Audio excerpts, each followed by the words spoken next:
Now that the real estate market is cooling down, surprise, surprise, the government comes back in, interferes with the natural flow of things, and they will blow the market out of the water. In today's video, we'll be talking about the two big changes that were announced yesterday that will change the face of real estate industry forever. So let's get started.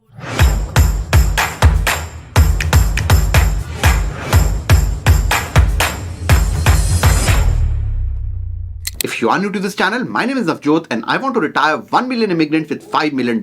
And in order to join me in this mission, all you need to do is subscribe to the channel, and I promise you I'll be bringing more amazing videos that will make you and me more money. So in today's video, we'll be talking about the mortgage changes, massive two mortgage changes that have happened. I'll just briefly touch upon what they are. We'll talk about the impact of these mortgage changes, both in the short run and long run. It's done in the name of affordability. It might make things affordable in the short run, but long run, I think it'll break the market. We'll talk about that as well. And finally, we'll talk about the dark side. Like I said, it is likely to break the market. How will it impact the real estate market long term? Will it blow up and why? We'll talk all about that in a bit. But first, let's talk about the changes. Now, traditionally, right now, if you are to buy a home for $999,999, so $1 under $1 million, you can do a less than 20% down payment, and you can get a loan for 25 years. So the overall length of the loan is 25 years. However, there are two changes that are being made in this particular equation. The first one is now you can actually purchase a home with less than 20% down payment for 30-year amortization, which reduces your mortgage payment. We'll talk about exact numbers, don't worry about it. That's the first change. Now, earlier this year, they came up with this rule for new builds only, that you can buy with less than 20% down up to $1 million, or less than, just under $1 million. You can buy with 30-year amortization, but only for new builds. But now it's extended to resale as well. And the bigger change, and that's what will break the market, and I'll talk about that in a bit, is now you can actually purchase for less than 20% down with 30-year amortization up to 1.5 million, which is bizarre. First of all, the affordability that's required, the income that's required to purchase something like this will be massive. The amount of additional interest that you would pay would be massive, and we'll put numbers to all this in this particular video. This is applicable to first-time homebuyers, and if it's effective December 15, 2024. This is not a proposal. This is actually getting affected. CMHC has just been told there's no parliament that's sitting on this.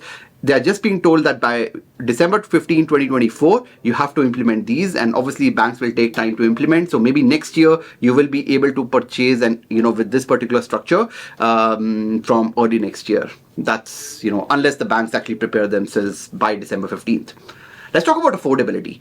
Now, I'll compare the affordability that you have for a $950,000 home with a minimum down payment with a 25-year amortization and with a 30-year amortization. Now, I don't think that 30-year amortizations are necessarily bad.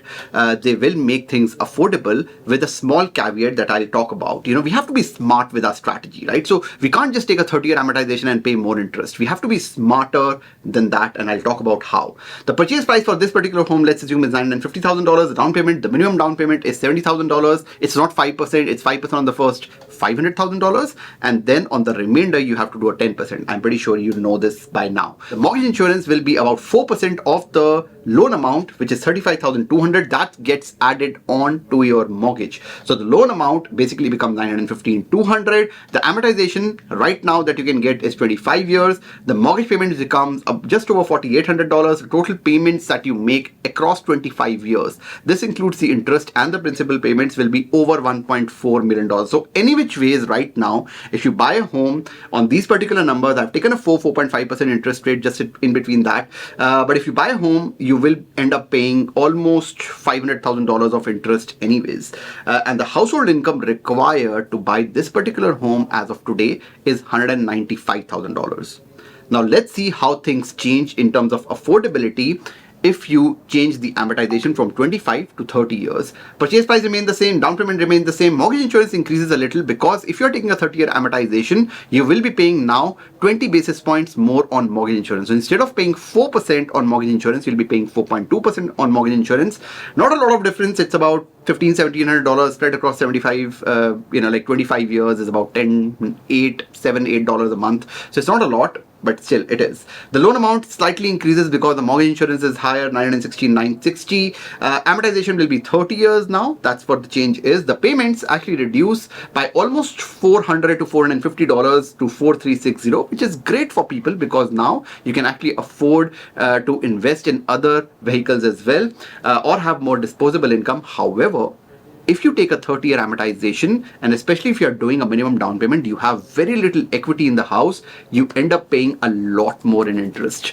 An entire $120,000, 5% more interest on the total, payments that you're making. That's a lot of more interest that you'll be paying. And the household income required, because we are taking a 30-year amortization and the payments are lower, required will be $12,000 lower. So not a massive difference, but still, there is, some substantial difference, I would say, if you are looking to buy a home right now. Now, this is a $950,000 home. Let's look at some of the other numbers, and I'll just put into perspective, if you were to buy a $400,000 home up to $950,000 home with minimum down payment, the mortgage payments would actually reduce anywhere between $200 to $500 depending on the home that you're buying. So if you buy a $400,000 home, the mortgage payment reduces by about $200. If you buy a $500,000 home, the mortgage payment reduces, and all this reduction is coming because you're taking a 30-year amortization now. The qualifying income to now own a $400,000 home is not $91,000, which is right now, but it will be $86,000. And as you go up the ladder in purchase price, let's say you are buying a $750,000 home, which is the average purchase price of my clients. Instead of needing $159,000 of qualifying income, now you would require $149,000. So $10,000 lower. So obviously the affordability has improved, but that also comes at a cost, which is higher interest that you pay over the course of 25 years that I discussed in the last slide. The other problem that will happen is, now, if I am buying, let's say, a $500,000 home, my payment, instead of being $2,600, it reduces by, to about $2,350. That's amazing, but that's not how most people will think. They'll not want to take a 30-year amortization to reduce their payments. What they would do is they would actually trade up in price. Instead of buying a $500,000 home, now just because I want to keep the payments at, let's say, $2,599, I'm comfortable with that payment, I'll just trade up from $500 to $550 so that my payments remain $2,599. So the problem with this particular rule of 30-year amortization is that instead of people taking the lower payments just so they have more disposable income, so that's affordability, right? So you are able to afford a home, the same home, with a lower out-of-pocket cost every single month. That's not going to happen because most people will actually trade up in price. They will still go up to their eligibility, which will now be between $500 to $600 instead of being at $500,000. So this will actually increase the demand for homes, and this will get more buyers in the home. More buyers will be able to buy more expensive homes, and that's one reason why the envelope will be pushed on the purchase prices. The average prices in Canada will further go up, and over long term, the affordability will reduce because now the same home that you could have bought for $500,000 is now costing $550,000 just because of the demand. We have discussed this on this channel many times, that affordability can only be managed by building more homes and bringing the supply up so that it meets the demand. That's the way to bring affordability. This was happening when investors are not investing right now. The interest rates were going down because the economy is bad. There was unemployment and prices were coming down. There was more inventory. People who have stable jobs and down payments and emergency funds were able to buy homes at a very good price. I'm not saying it will blow up tomorrow. I think the market will still stall for the next 6 to 8 months. However, the real estate recovery after that would be a lot quicker and the prices will go up a lot higher because of the increased demand in the market for real estate with first-time home buyers, with all these rules coming into play next year. Talking only about this rule, if you're buying a home of less than $1 million, should you take a 25-year amortization or 30-year amortization? Just because the banks are offering 30-year amortization doesn't mean that you have to take a 30-year amortization. You can still go for a 15-year amortization. What I would do is segregate, and you would know yourself a lot better than, I just know me, right? So a lot of my clients, some of them are actually very disciplined. They are disciplined with money. They are disciplined with budgeting. They know how to save. They know that they need to make prepayments. And if you are someone like that, I would take the 30-year amortization and the savings, the monthly savings upfront. However, I'll make sure that I'm making one additional payment. So if your payment is $3,000, just make that $3,000 additional payment every single year into your mortgage to pay pay down the mortgage in the same 25 years, and therefore you would not pay the additional interest. That's something that I would do if you're disciplined with money. However, if you feel that you're not disciplined, you would end up spending that additional money. I would still take the 25-year amortization and not go for a 30-year amortization, because that would just lead you to pay more interest over the course of the loan. That's what I would do with this 25 to 30-year increase if you're buying a home for less than $1 million. But it's a big blunder. If you talk about the mortgage changes that happened this week, the biggest blunder is the next one. Moving the cap for insured mortgages. So that basically means moving the cap for less than 20% down from $1 million to $1.5 million. A lot of people were talking about $1.25 million being the new cap. Everyone was asking for that. It makes sense because the average home in Toronto and BC, especially in Toronto and Vancouver, is over $1 million now, and people were not able to afford an insured mortgage and they have to put in a lot of down payment. However, there's a reason for that. If you can't afford it, don't buy. And I'll give you real numbers of, let's say you were to buy a $1.45 million home, which now comes under insured mortgages starting December 15. The down payment on this particular home right now, if you were to buy right now without this rule coming into play, is $290,000, which is basically 20%. Mortgage insurance is $0 on this because there's no CMHC insurance. You're not taking an insured mortgage. The loan amount is simply 1160. Amortization is 30 years because it will still remain 30 years. Because if you do a 20% down, you can get a 30 years even today. Mortgage payment on this one will be $5,800. That's a lot of mortgage payment already. The total payments that you will make across 30 years will be $2.1 million. So the more expensive home you buy, obviously you will be paying much more interest, but that's not the kicker. The household income that you need right now, without the insured mortgage rule, or without doing a less down payment than $290, is still $235,000. This is the top 2-3% of Canada. So this rule is actually not doing anything for affordability, because this can even now can only be afforded by the top 2 to 5%. So I don't know why Christina Freeland is saying that, oh, we are making it more affordable by increasing the envelope, whatever, right? The only thing that you can afford is the down payment. But I'll tell you who becomes rich by this particular rule. Purchase price remains the same. Down payment is now $120,000. The mortgage insurance, which was $0 right now, is now $48,000. Because you're doing a less than 20% down, you'll have to pay mortgage insurance, which was $0 earlier. So the insurer gets rich. The loan amount is 1,378, which is a lot higher than the loan amount earlier. So the bank gets rich. Obviously, the amortization remains the same. The mortgage payment is $6,952, an entire $1,100 more than what it was if you do a 20% down payment. The bank gets very, very rich. The total payments that you make across the length of the loan is $2.5 million. It's increasing by almost over $400,000, which is bizarre. Plus the additional fees, plus the upkeep of a bigger house, plus the property taxes that are a lot higher, plus the maintenance, which is a lot higher, plus there's so many more expenses for a $1.45 million home, which will not be there for $1 million home. But all that makes other people rich, not people who are just buying the $1.45 million house because you can buy it for $120,000. The household income required, it's not getting any affordable because you're taking a much more bigger loan, is $280,000 now.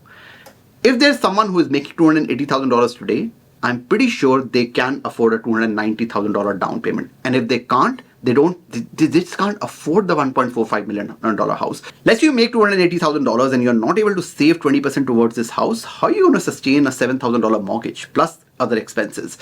So I think that this particular rule is not for affordability. The only way I will accept that this is a good thing is if people start buying homes. Let's say you were buying a $900,000 home. Let's say it was a townhouse in Etobicoke or whatever in Mississauga and did not have a rentable basement, and you were not able to buy a $1.1 million home with a rentable basement just because you did not have the 20% down. Only in those cases, I would still consider going for the $1.1 million home, because now you can actually offset your mortgage payments with the rent from the basement.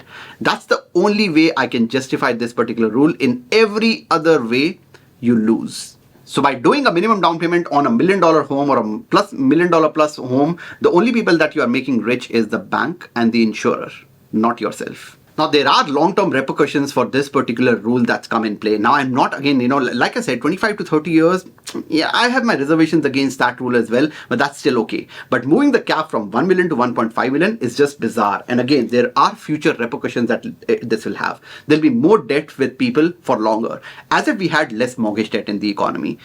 We already are neck deep in debt, and this will actually put more people into debt. And the biggest thing is that instead of leaving assets for our future generations, we'll be leaving debt for our families, which is crazy. Builders will start building larger homes. Instead of building townhomes and condos, they'll start building semi-detached and detached homes just because people can now afford it with a minimum down payment. So this rule will still probably make sense if the builders were incentivized to still make condos and townhouses over 1 million plus homes. But that's not the case. There's no incentive that we know of, or it's not significant enough that would lead to build more homes. So builders will still start building more homes, and that just increases the amount of land that is required to build enough homes. We have to build 4 million plus homes in the next few years, and that just may not be possible because now builders would actually be building bigger homes on bigger lots, and therefore there'll still be scarcity of land, and that would just push the envelope on pricing. The third thing, and I've been very vocal about this, the mortgage fraud will actually increase. The biggest fraud that happens right now is income fraud,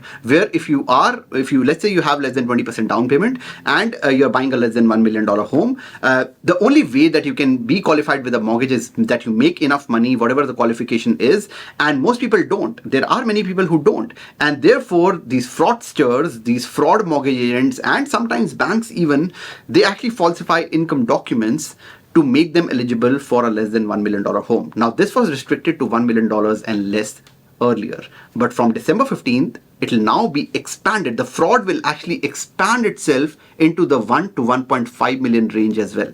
That is just bizarre, and that's going to happen. April of this year, like earlier this year, the government announced that they might have a linkage between the mortgage verification that the bank does and the CRA, direct, linkage, and that would reduce fraud, obviously.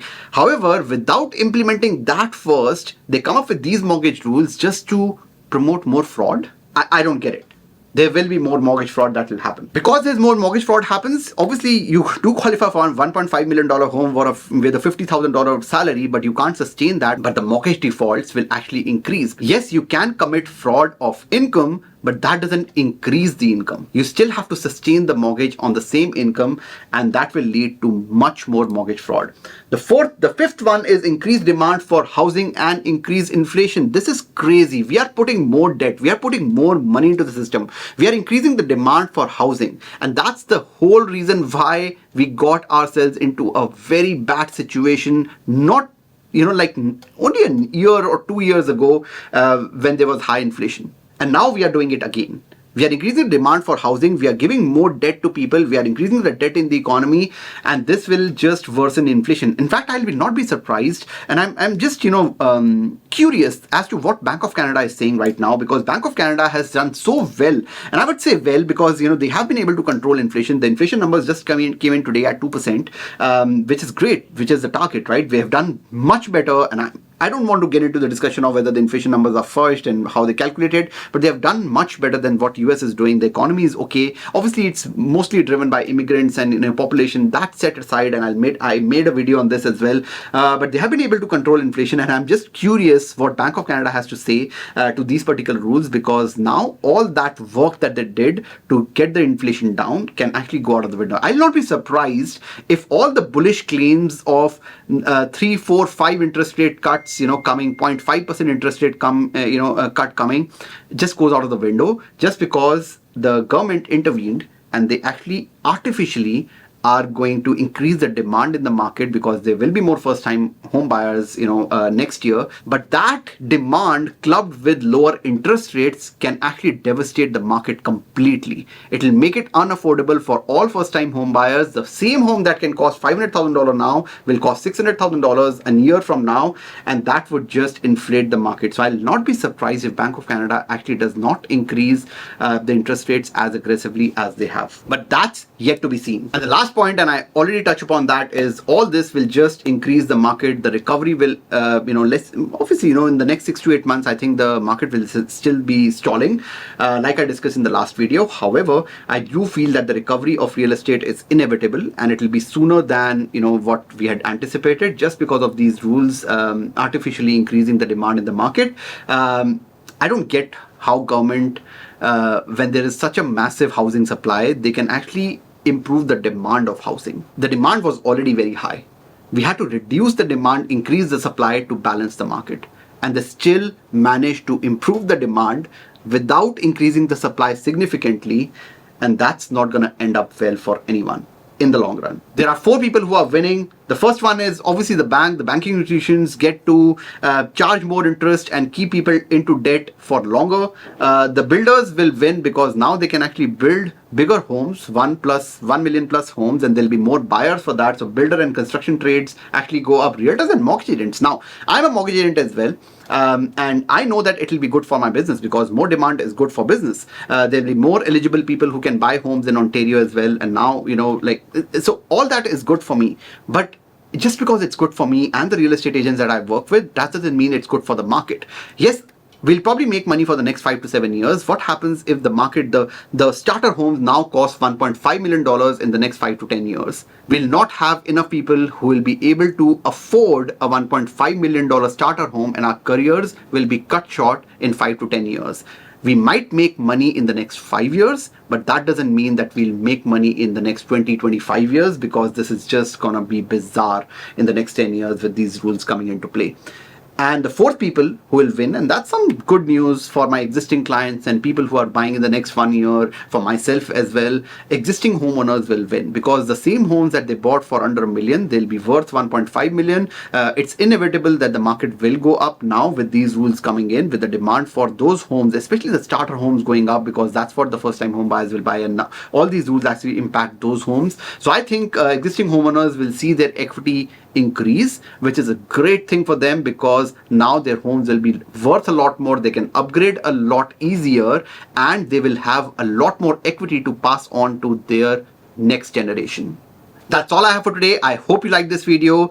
I tried to give a balanced view, but it's hard. It's hard to give a balanced view when these stupid rules that are in favor of increasing demand and not just, not at all working towards the supply of the market, to say that the market is going to stall or the market is going to go down. I just don't see that happening in long run. Maybe in the next 6 to 8 months, that's probably the golden time to buy right now. I was hopeful that for the next 2 years, the market will be very balanced and people will be able to enter the market. But yeah, this gives an illusion that first time home buyers, this is good, and this will make things more affordable, but I think that this will just increase the prices to a level where the same home that's $500,000 will cost $550,000. The payments will remain the exact same as you would pay on a 25-year amortization, as you would pay on a 30-year amortization, purely because now the house prices are higher.